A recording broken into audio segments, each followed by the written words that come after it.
Good morning, guys. There is something which has been baffling me for many years now. I did not set camera to do this recording, as you can see, because it just came up to my mind, and I said, okay, let me put it in record because this thing have been coming up in my mind, and I will say, okay, I will take it down. I will take it down before I could do that. I have forgotten. Now, while growing up, I was taught in history that the first trace of human race was found in Africa. That Africa is the birth of humanity. It is a fact. It is proven scientifically that the first trace of humankind was found in Africa. Oh, still while growing up, when we started doing doctrine in church and all the rest, religion, they told us that the first human were Adam and Eve. Adam first created by God, molded, and then Eve who came from the ribs of Adam. And honestly, guys, throughout my existence, this thing has not stopped puzzling in my head. How can it be that Africa is the birth of humanity? But then God created the first human, and then from the religious aspect, they were not telling us that these humans were created in Africa. No, of course. They never said that. It was never mentioned anywhere. In fact, from we were young, right? From the way they put the images, white and the Garden of Eden, so it makes us portray that this is done somewhere in the Middle East or somewhere, definitely not in Africa. Religion never tried to put it that maybe God created Adam and Eve and the Garden of Eden was in Africa. Nowhere you will find that. And then you have two things who are very contradictory here.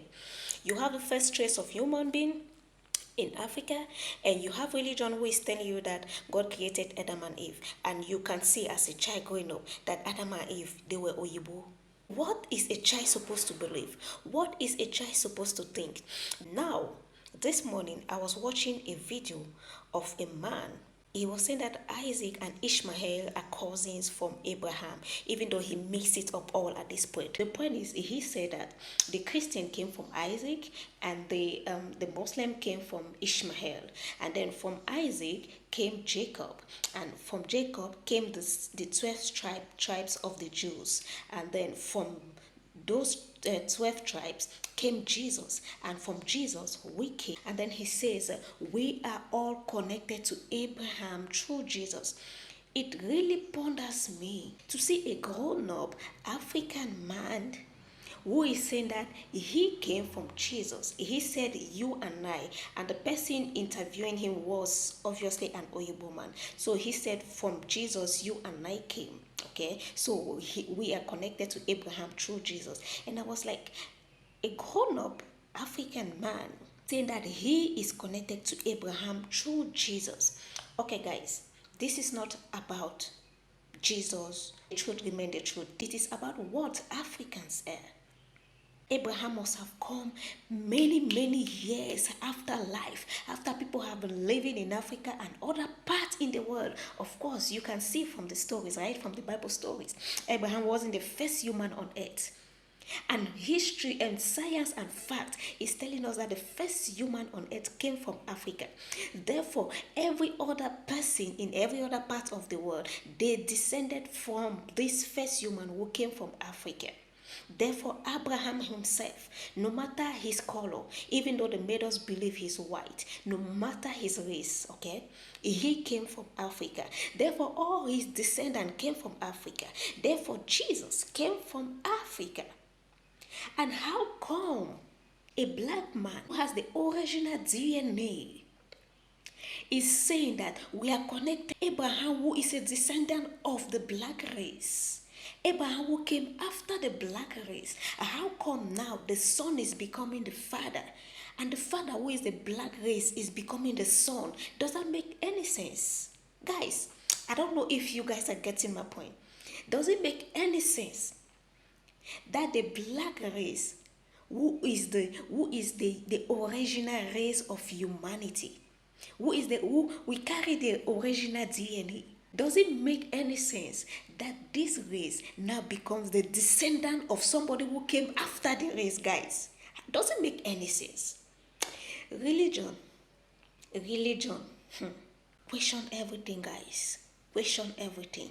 I definitely don't know everything, but at least there are some things that when you are awakened or when you are on the process of being awakened, as I am, there are things that you don't hold yourself from thinking about it again. You know, before you want to think about it, but you'll be feeling like, if I think about this thing, then I'm sinning, you know. If I want to question this thing, because they have made us not even to be able to question. They say, no, don't question. If you question, it's a sin. Don't question this. It's a sin. It is like that and it is like that. Don't question it. Can you guys imagine? Don't question it. Guys, think about it yourself. Therefore, I am African. I have my descendant. My descendant have another descendant. The other descendant have another descendant, fourth generation. The fourth generation have a fifth generation. Now the fifth generation will have the sixth generation. And then the fourth generation will come and say they are a descendant of the fifth generation or of the sixth generation. How is that possible, my people? How? How? Does it make any sense? That if a fourth generation, for example, will come and be claiming that I am the descendant of the sixth generation, how can the father be the son? How can the father be a descendant of his own son? How now? Well, maybe through reincarnation. Who knows? Just think about it.